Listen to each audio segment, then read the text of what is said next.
মাছটাকে যা আজকে ধরতে পেরেছি আমরা এটাকে নিয়েই যাব। তো কে শুনে কার কথা, তারা দেখা যায় যে ওই মাছটা যখন পাড়ে নিয়ে আসে ওই দোকানে, ওখানে আমি প্রথমে বলেছিলাম যে একটা দোকান আছে, ওই দোকানের পাড়ে নিয়ে আসে রাসেল ভাই।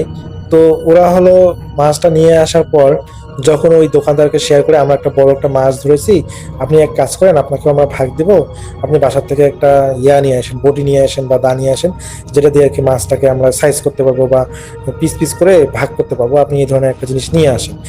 তো রাসেল ভাই উনি, ওই দোকানদার বলে যে দেখি এত বড় মাছ আপনারা পাইছেন, আমি এতদিন থেকে এখানে দোকানদারি করি, কই এত বড় মাছ তো এখানে হওয়ার কথা না, আর এত বড় মাছ একটা থাকলে অনেকগুলো থাকবে, তাহলে একটা কেন? তো উনি বললেন যে দেখি মাছটা আমাকে দেখান তো দেখি। তো যেহেতু রাসেল ভাই ওই মাছটা ওরা হলো নৌকার মধ্যেই, নৌকার মাঝামাঝি জায়গাটা আর কি ছিল, শেয়ার ছিল, ওখানে আর কি তারা মাছটা রেখেছিল। তো ওরা হলো যখন ওই মাছটাকে রাসেল ভাই দেখাতে যায়, তখন যেটা দেখে সেটা দেখে তারা মানে সবাই অবাক হয়ে যায়।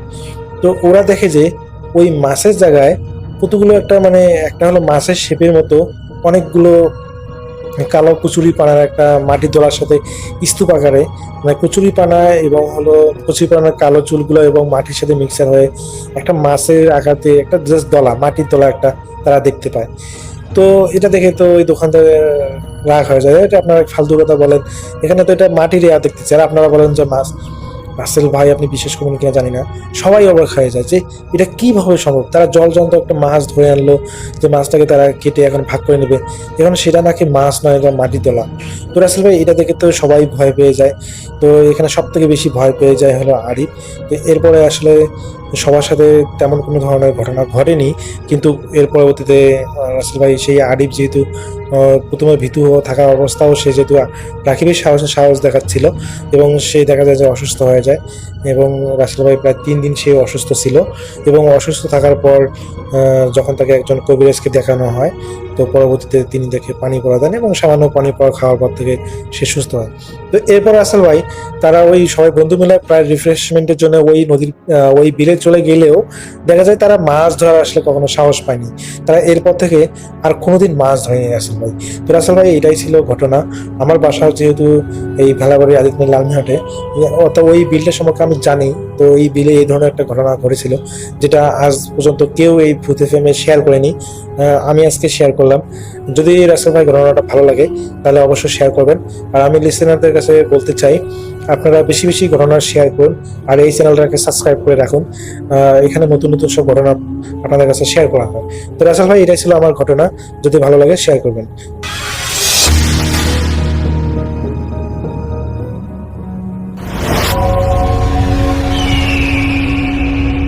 ওকে রাসেল ভাই, এই কাহিনীটা আমাকে বলছে সোহানা। এটা হচ্ছে তার কলেজ লাইফের কাহিনী আর কি, এসএসসি তে যখন বোর্ড পাস করেছে আর কি, ওই সময় আর কি। জি, ফ্রেশ কলেজ গার্ল ছিল সে তখন। যাক, এটা হচ্ছে যে ওই সময়টা তাদের নানা বাড়িতে একটা অনুষ্ঠান হয়, এটা হচ্ছে একজনের মৃত্যুবার্ষিকী, তাদের একটা মানে মামা হয়, বড় মামা আর কি, তার এক মৃত্যুবার্ষিকী ছিল ওখানে। তো ফ্যামিলির সবাই ওখানে যায় গ্রামে। তো যাওয়ার পরে গ্রামের বাড়ি তো মনে করেন যে একটু স্ক্যাটার্ড টাইপের হয়, বিভিন্ন ঘর আছে, তারপর কাচারি ঘর টাইপের একটা এরকম ঘর থাকে দূরে। তো যেটা হয় রাতের বেলা ওরা ওখানে বসে অনেকক্ষণ গল্প করে আর কি, গ্রামের কিছু আত্মীয় স্বজন সবাই মিলে কাহিনী বলে।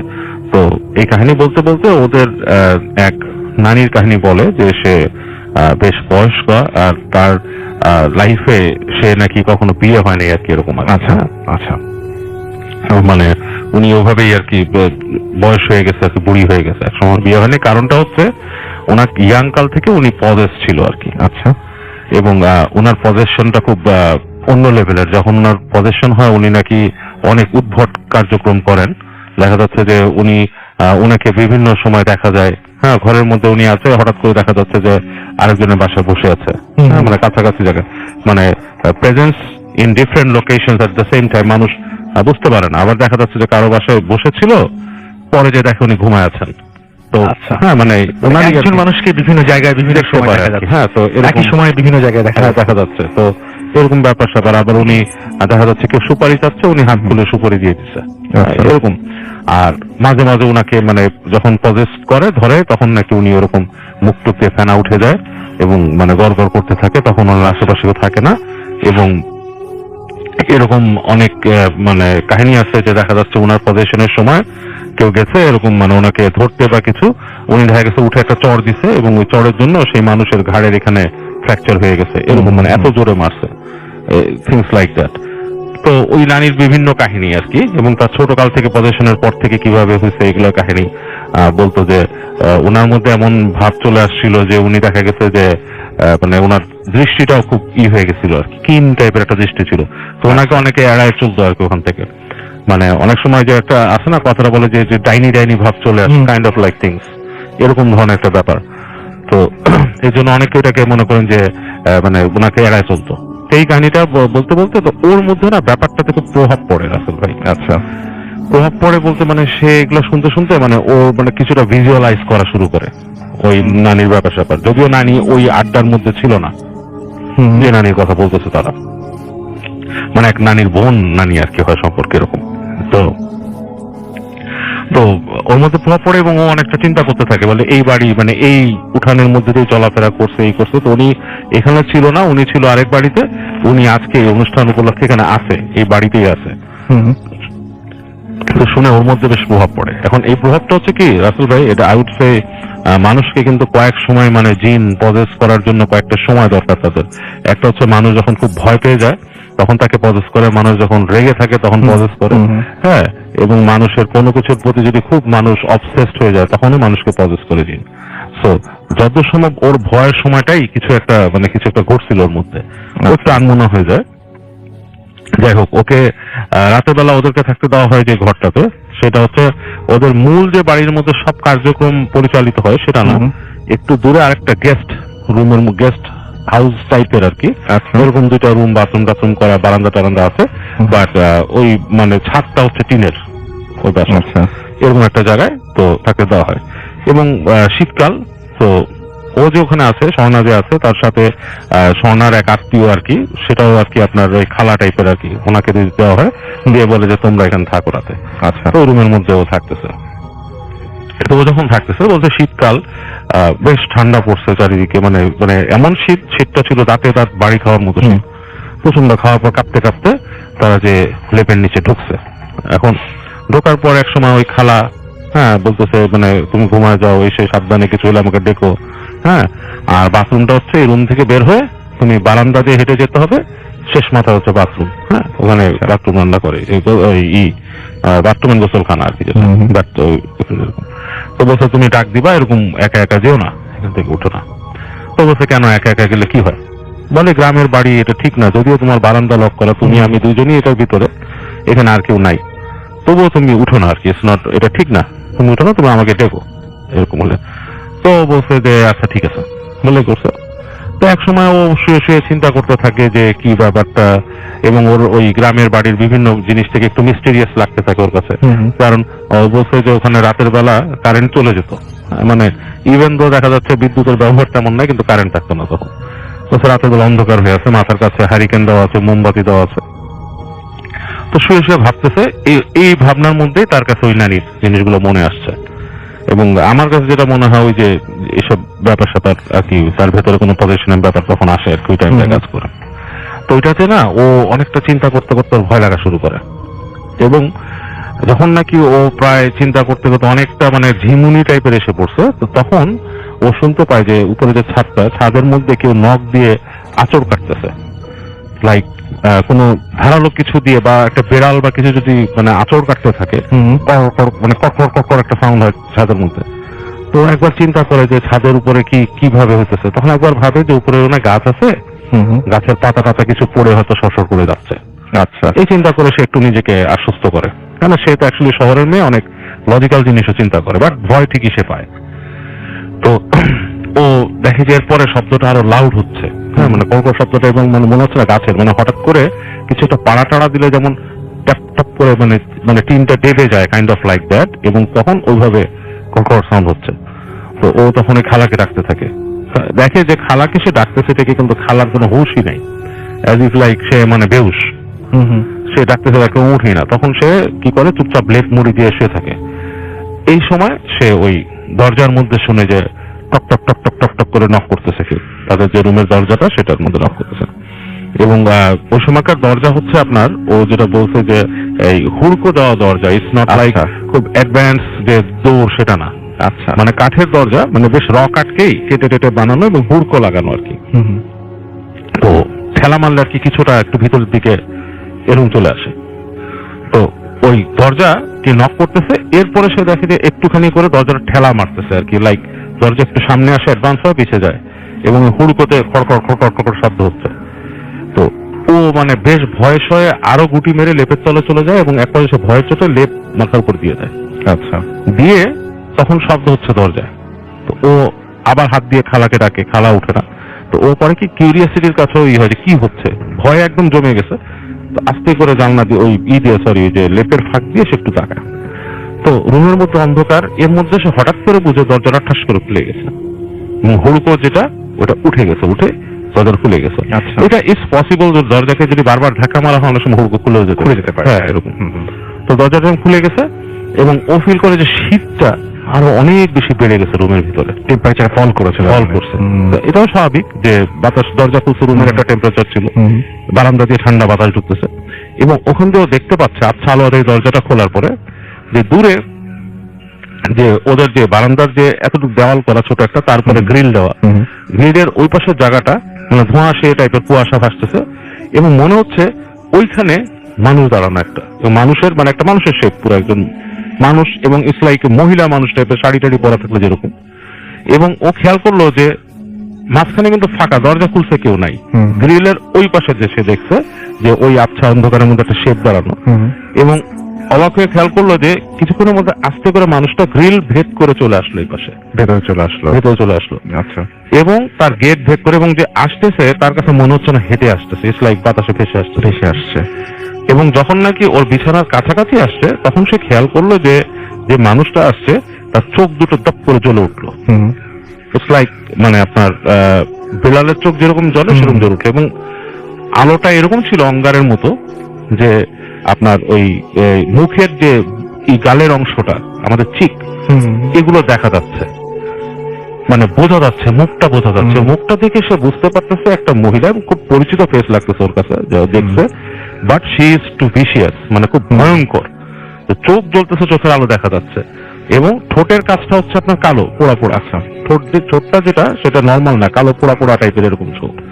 এবং সাথে সাথেই তার পাশে যে খালাটা শোয়া ছিল সে হঠাৎ করে এরকম শব্দ করে মোড়ানো শুরু করছে, মানে লাইক পেঁচানো, মানে মোড়ায় টোড়ায় শোয়া শুরু করছে সাউন্ড করে, গড়গড় করে। এবং এইটা দেখার সাথে সাথে তখন ওর সেন্স একদমই নাই, তো ও প্রবাবলি আপনার ছিল কিছুক্ষণের জন্য, ওর যখন হুঁশ আসে তখন দেখে তার খালা প্রচন্ড তাকে ধাক্কাচ্ছে। আচ্ছা, উঠানোর চেষ্টা করতেছে, এবং আরো 2-4 জন মানুষ আছে রুমের ভিতরে, এবং রুমে তখন আলো জ্বলতেছে। তো বলে কি হয়েছে, তো খালা বলতেছে যে ওর খালার হঠাৎ করে ঘুম ভাঙে, ভেঙে দেখে যে ও এরকম, ও নাকি অ্যাবনর্মাল অ্যাক্ট করতেছে ওইখানে। এবং খুবই মানুষজন আসে বাসার মধ্যে, এবং ওর মাকে খবর দেওয়া হয়, মানে ঢাকাতে খবর জানানো হয় যে ফোন করে যে আপনার মেয়ে এরকম হয়েছে। ওখান থেকে পরদিন সকালে অবশ্যই পোস্ট অফিস থেকে যে এরকম হয়েছে, ওর মাও চলে আসে এখানে, এবং ওর আকাশ পাতাল জ্বর আসে, এবং ওর মা বলে যে এখানে রাখবো না। ওর মা খুব রাগ করে, এবং ওর মাকে দেখে, ও তো অসুস্থ, জ্বরে শুয়ে আছে, ওর মাকে দেখে নাকি ওই নানি আসছে, এসে নাকি নানি হাসে, কারোর সাথে কথা বলে না, মিচকি হাসে। তো ওর মা আবার ইচ্ছা মতো গালাগালি যা আছে ওই নানিকে করে দিছে আর কি, যে মানে অসভ্য ভাষা গালাগালি করছে। এবং গালিটা যে দিছে সেই মহিলা নাকি তখন বলছে তোর ফল ভালো হবে না, ঠিক আছে, আচ্ছা ফল ভালো হবে না, মানে এটা শিক্ষা পাবি তুই। এবং ওর মা যখন ওকে নিয়ে আসে ঢাকায় নিয়ে এসে পড়ে, তারপর থেকে ও রাতের বেলা প্রচন্ড ভয় পেত রাসেল ভাই। ওর কাছে মনে হইতো যে ও রুমের ভিতরে কেউ একজন এরকম করে হাঁটতেছে রুমের কাছে, এবং রুমে ঢুকে আসতেছে। এবং এসে যখন নাকি অনেক সময় দেখতো যে ওর উপরে লীন হয়ে যাচ্ছে, এবং ও তখনই মানে সেন্স থাকতো না। ওর বাবা মা প্রায় ওর এই উদ্ভট অ্যাক্টিভিটিসে খুবই বাবা মা ছিল, এবং বাবা মা আসলে ছিল। আমি কিন্তু তার আসল নামটা ব্যবহার করিনি এখানে। তো যাই হোক, ওর বাবা মা ওয়ারিড ছিল, এবং ওর বাবা মা এই বিভিন্ন হুজুর ডাকতেও সাহস পেত না, যেহেতু মেয়ের বদনামটা যাতে না ছড়ায়। এবং পড়াশোনা অনেকদিন মিস যায়, তো বিভিন্ন জিনিস সে দেখতো যে এরকম, এবং সে এমনও দেখছে যে মানে লাইক আপনার অনেকটা লাইক মাকড়সা টাইপের কিছু একটা মানুষ, কিন্তু মাকড়সার মতো শেপ। ও যেগুলো দেখতো ওই সময়কার যে ঘটনাগুলো বলছে, মানুষ কিন্তু মাকড়সার মতো যে সে দেয়ালের মধ্যে ক্রল করতেছে, তার মানে দেয়ালের এক পাশ থেকে ক্রল করে উপরে চলে যাচ্ছে, আবার ই করে যাচ্ছে। তো এক পর্যায়ে তার বাবা মা এরকম মানে জিনিসগুলো ই করতে না পেরে একটা মানে বাংলাদেশের একটা খুব মানে ইসে যায় আর কি, একটা মানে পবিত্র জায়গায় যায়, একটা ইসে মাজার শরীফে যায়। ওখানে যে মানে উনি রেপুটেশনটা দেখে যায় কোথায়, ওখানকার যিনি খাতুন তার সাথে কথা বলেন। তো উনি তখন তাকে কিছু দোয়া দিয়ে দেন, হ্যাঁ মানে ইসের জন্য দোয়া দেন এবং তাবিজ দেন এবং পানি দেন, বলে যে এই পানিটা আপনি দম দিয়ে পানির মতো দিয়ে বলেন যে পানিটা খাওয়ান, এবং এবং মেয়েকে কখনো আনঅ্যাটেন্ডেন্ট রাখবেন না আপনারা, হ্যাঁ আনঅ্যাটেন্ডেন্ট রাখবেন না, এবং জিনিসটা যত গোপন রাখবেন তত ভালো হবে। তো ওইভাবে করে ট্রিটমেন্ট চলতে থাকে, এবং ট্রিটমেন্ট যখন চলতে থাকে ও বলতে যে আমি বুঝতে পারতাম যে জিনিসটা দূর থেকে এসে আমার সাথে ই করে যেত, কিছু করে যেত, মানে এই ধরনের ভয় দেখাতো, তাকে পজেস করার চেষ্টা করতো, এই ধরনের জিনিসগুলো করতো। এবং এই জিনিসটা তার নানি কোনোভাবে এটা ই করছিল, এবং পরবর্তীতে নানি জিনিসটা হচ্ছে কি, ওই নানি যার দিকেই মানে এরকম তার চোখ পড়তো তারই নাকি এরকম জিনিসগুলো হতো আর কি। আচ্ছা। এবং পরবর্তীতে ওর নানিটা যখন মারা যায় তখন ও ব্যাপকভাবে ওকে চেষ্টা করছে এই ধরনের আরো ই করতে। এখন নাকি আলহামদুলিল্লাহ অনেক কি হয়ে গেছে, মানে তার বিয়ে হয়েছে, বিয়ে হওয়ার পর নাকি জিনিসটা অনেকটাই কেটে গেছে, আর হয় না। ওকে।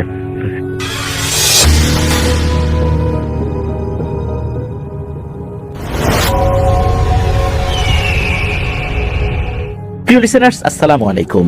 আমি আফনান, আশা করি সবাই ভালো আছেন, সুস্থ আছেন।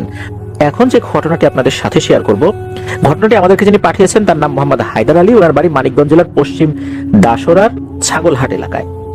ঘটনাটি ওনার বন্ধুর সাথে ঘটেছিল, আর ঘটনাটি এখনো চলমান বিধায় ওনার বন্ধু তার নামটা শেয়ার করতে নিষেধ করেছেন। আমরা তার নামের অংশ বিশেষ ব্যবহার করছি। ওনার নামের শেষে হোসেন শব্দটা রয়েছে, আমরা হোসেন ভাই বলবো। তো হোসেন ভাই বিয়ে করেছেন, 8-9 মাস হয়েছে, সবকিছু স্বাভাবিকভাবে চলছিল। এই হোসেন ভাই উনি ওনার ওয়াইফকে নিয়ে এই মানিকগঞ্জেরই পশ্চিম দাসরার এলজিইডির চকে একটি বিল্ডিং এর 4 তলায় ভাড়া নিয়েছেন। তো সবকিছু ঠিকঠাক মতো হচ্ছিল, হঠাৎ করেই নাকি তার ওয়াইফ বেবি নেওয়ার জন্য, অর্থাৎ বাচ্চা নেওয়ার জন্য হোসেন ভাইকে খুব চাপাচাপি করছেন। হোসেন ভাই চিন্তা করলেন কি ব্যাপার, এটা তো ভালোভাবে বলা যেত, হঠাৎ করে এরকম অস্বাভাবিক ভাবে বলছে কেন।